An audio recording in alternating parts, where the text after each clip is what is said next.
Did you know that Fan had a companion and her name was Fanny? The fighting game scene in the mid-2000s was very different from how we know it today. With the rise of home consoles, arcades began to die out, and fighting games were seemingly going with them. After all, why play a 2-person game when you can jump on Xbox Live with the boys and play 8-person Halo custom matches?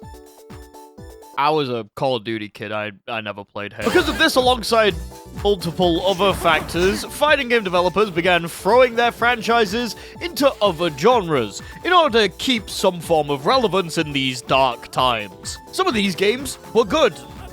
Most of them were pretty bad. For me, all of them are fascinating. Like, yeah, why shouldn't Mortal Kombat be Metal Gear Solid?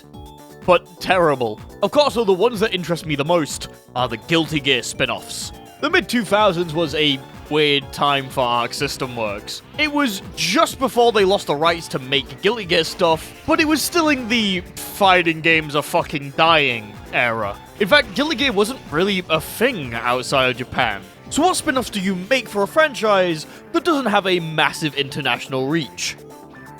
Chibi fighting game. Let's talk about the Guilty Gear spin-offs. But first, Gamersups. They are currently having a special promotion where my partner code will give you free worldwide shipping with any order. If there is anything on the site that you've been waiting to get, now is the time, as you only have a week of free shipping. So go to gamersups.gg and use code HE'sGekin to get 10% off anything on the site and free shipping until the 23rd. If you want my recommendation, Guacamole Gamer Fart is my favorite flavor, and there was a cup they released recently which was really cute, so go get those too. Alright, video time. Let's start with something that's surprisingly well known. The Guilty Gear Petite series. Guilty Gear Petite 1 and 2 are 2D fighting games made for this thing. This is the Wonder Swan Color. It's a handheld video game console that was made by Bandai at the turn of the millennia. It costs 6,800 yen, which in today's money is just shy of £40, or around 47 euros. It only ever got 91 games on it and was discontinued in 2003 after selling just 1 million units. Sounds impressive, but this was the era of the Game Boy Advance, a console that came out 2 years later and sold 81 million units. Most of the games released on this thing were targeted at kids, or they were ports of old games. Even back in 1999, Sega was finding anything they could put Golden Axe on. Guilty Gear Petite is barely classable as a spin-off, as it's a 2D fighting game with the cast of Guilty Gear battling against each other. The story is... Okay, Google, can I speak Japanese? Apart from the changes in proportion, there aren't many gimmicks here. The characters are extremely faithful to their actual game counterparts, with them retaining most of their normals and all of their special moves, for the time. All of the footage you're seeing right now is from Guilty Gear Petite 2. If you want to play it right now, it is completely free and available on the Internet Archive. You can literally just play it in your browser. I will say though, whoever mapped this control scheme, psychopath! The game only has 2 action buttons and 4 movement keys, up, down, left, and right. Because of this, punch and kick have been condensed down to 1 button, and slash and heavy slash are condensed down to the other button. Dust is a directional input, and you can combo from your lighter to heavier normals like you would in the older Guilty Gear titles. In fact, if you like the older Guilty Gear games, you're gonna feel right at home here, since this game shares a lot of DNA with X and XX. Past the art style and the fact that all of the characters are too shy to speak up, it's basically just another version of XX, which is pretty awesome, actually. The fact that they were able to get a game that was designed to run on the PlayStation 2 and get it working on a fridge magnet is genuinely impressive. It's what I would say if this emulator didn't have directional movement on the arrow keys and attack buttons on Control and Alt. Do you know the amount of times I was trying to do something and I hit my Windows key? This shit is stupid. Whoever set these keybinds deserves to get shot with an elastic band. Ow. Aside from the cute art style and music, the most notable addition to this game is its unique character. Fanny is a funny name for a character, and seemingly the assistant to Faust. She has several moves that are similar to his, with the addition of a unique super that heals her over time. Okay, cool. Honestly, there's not much notable about her, but now you have a new way to make people look at you weird when you say your new favorite Guilty Gear character. Fanny! How about we move on to a game that I can actually control? Guilty Gear Eeka is the most well-known spin-off for the Guilty Gear series. as it's the only spin-off that's natively available on PC. It's a 4-player fighting game in which you control the cast of XX and Phi. Really spreading the meaning of the word spin-off here. The unique mechanic of the game has to do with its player count. Since there can be a maximum of 4 different players on the screen at any one time, the game has had to adjust several of its mechanics to accommodate this. For example, turning in this game isn't automatic like basically every fighting game to ever exist. No, in fact, you have a dedicated turn button that flips your character to look in the other direction. This isn't removed during 1v1 modes, by the way. Yeah, it's great, honestly. You take the core systems and mechanics from XX, add jank, and make it feel like crap. I will say instances where you're being ganked in a 2v1 situation in this game can be kind of interesting, as you have to make sure you're not getting constantly beat up by switching back and forth as fast as you can, or using the dedicated back kick button to boot one of them onto the floor. But even then, I look at this and I just think, I'd rather be playing XX. Also, if you're wondering why the footage looks so crunchy, I apologize. This is the setup that I'm being forced to work with. Wait, hold on, let me zoom out real quick. There we go. The PC port of this game is absolutely cooked. Like, the first time I booted it up, Windows genuinely attempted to off itself. You cannot change the graphics or the control mapping in-game.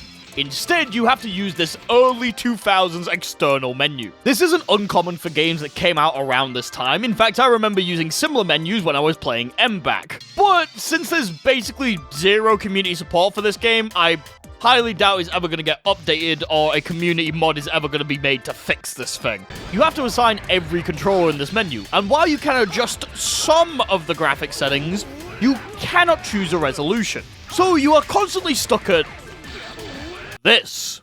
Aside from the cooked multiplayer mode, there's 2 notable features about this game which are kind of cool. Okay, one that's pretty cool and one that's kind of lame. To begin with, there is a single player mode in this game. GG Boost is a beat-em-up mode in which you walk through a normal town and kill everyone in your path. It's not that good. For the most part, it uses the same controls as the rest of the game. However, now Dust isn't bound, and instead, it acts as a jump button. The turn button is still there, and you still have to use it. However, if you push a direction in the turn button, you... Oh my god. Wait, what? What happens if you press it in the air? Oh my god. In light of recent events, the Strive community is waiting for the old heads to apologize for their critiques, saying that Strive is not a real Guilty Gear game. As you can see, Dash macros have clearly been a part of the franchise for years, and a new game having them is not something a true GG fan should have been freaking out about. We eagerly await the response from the boomers, however, we are going to have to wait a while for that since they need to wake up from their 3 PM nap. This mode fucking sucks. Your attacks have very little cleave between the up and down layers, and the models of the enemies are so skinny that they just squeeze past your attack sometimes. It's super annoying. Just let me hit you. Come on. I didn't spend a lot of time on this mode because it kind of sucked. In fact, the best part of it was when I found out if you press escape, the entire window just closes without a warning or anything. It was great. The better mode in this game is the Robokai MK2 creation mode, in which you create your own Robokai. No, you can't remove the sexism module. You have the ability to buy different moves from different characters, which you then apply to Robokai. You can also create an entirely custom skin for him with a pretty hard-to-use archaic sprite editor, but at least it's there. He's literally the ultimate composite character, because you can make his moveset literally whatever you want it to be. So how do you buy things for him? GG Boost? Yeah, this game sucks. Don't play it. If only there was a good beat-em-up that was fun to play and didn't make me want to start a fight with every old head Guilty Gear player. Oh, hi, obscure PSP Guilty Gear beat-em-up, aka Guilty Gear Judgment. When did you get here? When Guilty Gear X2 Reload was ported to the PSP, it came with a unique single-player edition called Guilty Gear Judgment. The starting menu has the games divided, like those old multi-game cartridges that you could get on the GBA, and a handful of other consoles at the time. Honestly, It's making me quite nostalgic seeing this. Like Eeka before it, the beat-em-up mode is technically just an additional side mode to what is basically another version of X2. However, compared to Guilty Gear Boost, this one is actually fun to play, so I'm willing to give it its own section. You start off with access to 5 different characters: Sol, Kai, Mei, Milia, and Eno. All of them play like their fighting game counterparts, and have the ability to unlock different characters from the cast as you play the game. If you want to unlock everyone, you have to play through the majority of the game as a bunch of different characters, because they all run into different people. The story is nothing special. There's a village where people are going missing, and all of the cast goes to check on it for their own reasons. I played through the game as Eno because I wanted to. Fuck you, I don't gotta explain myself. If you complete someone's story, you get some unique art and interactions between them and another character. It's kinda cute and proves that Axel is a freaky scumbag. Axel, no! The gameplay, though, is the real star of the show. Obviously, the characters are, once again, using their X and XX sprites and attacks. However, the controls have been changed around a little bit to more fit a beat-em-up style of game. For example, Roman cancel is still in the game. However, it is now just a one-button input that you can do, which feels fucking amazing. If you press the heavy button the moment an attack connects, you immediately Roman cancel. As long as you have enough meter, of course. And from there, you can input whatever you want. I would constantly find myself dashing in with Eno's sultry performance, and then Roman cancelling into Ultimate Fortissimo, and it felt great just to clear a group of enemies like that. The enemy designs are also really cool. They're generally monstrous, which makes them huge targets for your attacks. So it's extremely easy to hit and combo them. This is also seemingly where the design for the common gears was solidified. Being this came out just before GG2, where the dragon-like design would be extremely commonplace for the depiction of gears. Of course, gears can basically look like anything in this universe, but still, it's really cool to see this design here. I don't have much more to say about this game other than it's really fun. It's not exactly hard, and I wouldn't say it's the greatest beat-em-up I've ever played, but for a spin-off on the PSP that came bundled with a copy of the fighting game it's based on, hell yeah, you could do much worse than this. Oh hey look, much worse! Guilty Gear Strikers is a game that released on the Nintendo DS, around the same time that Guilty Gear Judgment was released. Hell, in Europe, both of the games released on the exact same day as each other. The title's actually quite smart. You see, Guilty Gear Strikers, Guilty Gear DS, Nintendo DS, Guilty Gear Dual Rulers. Unica can't come fast enough, man. It's another fighting game. But this time it has a special gimmick that works with the hardware of the Nintendo DS. If you're too young to ever have seen a DS, there's 2 screens, one on the top and one on the bottom. Fights would take place across several vertical platforms that span from the top and bottom of the screen. If you wanted to get into a scrap with someone, you had to move to their platform. You could fall through platforms or be knocked up onto higher ones. Sounds fun and cool in concept, but in reality, it's a mess. The movesets of the characters have seemingly been stripped down to accommodate for the fact that you're playing on a calculator. And instead of iconic moves like Ground Viper and Bandit Revolver, there's items. You can collect them, and by pressing them on the touchscreen, you use them, and they don't really do a lot. I genuinely don't know why, but this game feels like crap to play. I can't put my finger on it, but something about it feels wrong. Maybe it's one of those things because I'm not playing it on the original hardware. It doesn't quite feel right, but I highly doubt putting this on an actual DS is going to make it feel like it plays better. Also, having characters just lose bits of their moveset feels really weird. Like, Sawyer has Dandy Step and Pile Bunker, but that's all he has from his Dandy Step. Do you know how fucking good Crosswise Heal would be in this scenario? I didn't play a lot of this one. I could never really get a feel for it.